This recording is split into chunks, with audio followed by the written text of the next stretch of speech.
অসম্ভব সুষ্ঠু একটা পরিবেশে সুন্দরভাবে একটা মনে হচ্ছে যে শিল্পীদের একটা মিলন মেলা, সবার সাথে দেখা হচ্ছে আর পরিবেশটাও খুব সুন্দর, কোনো সমস্যা নাই, সবাই সবার সাথে এত বেশি আন্তরিক, এই জিনিসটা খুবই ভালো লাগছে।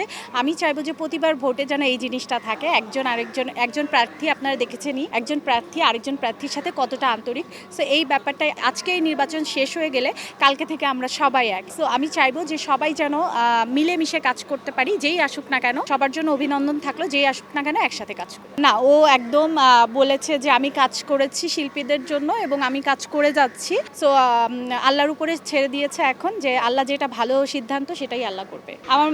আমি কেন জানি সব বিষয়ে একটু বেশি চিন্তা করি, এই ব্যাপারটাও আমি ফুল প্যানেলকে নিয়ে ভাবি এবং শুধু জয়ের জন্য সবাইকে নিয়ে চিন্তা করছি, সবাইকে নিয়েই ভাবছি, কারণ প্রতিটা মানুষই আমার ভালোবাসার। আমি যদি বলি, আমি তো বলবো যে আমি 100% কি বলবো, 100% কনফিডেন্স বলবো না, কারণ সব কিছু সম্মানের মালিক আল্লাহ। সো আল্লাহ যদি চায় তাহলে আমি আশা রাখি যেটাই হোক না কেন সবাই তো সুন্দরভাবে মেনে নেবে। সেটাই উচিত। আর এখনও যেহেতু সুন্দরভাবে সব কিছু চলছে, তো ভোটের পরে যেটাই ফলাফল হোক না কেন মেনে নেবে ইনশাল্লাহ দুই পক্ষের সবাই।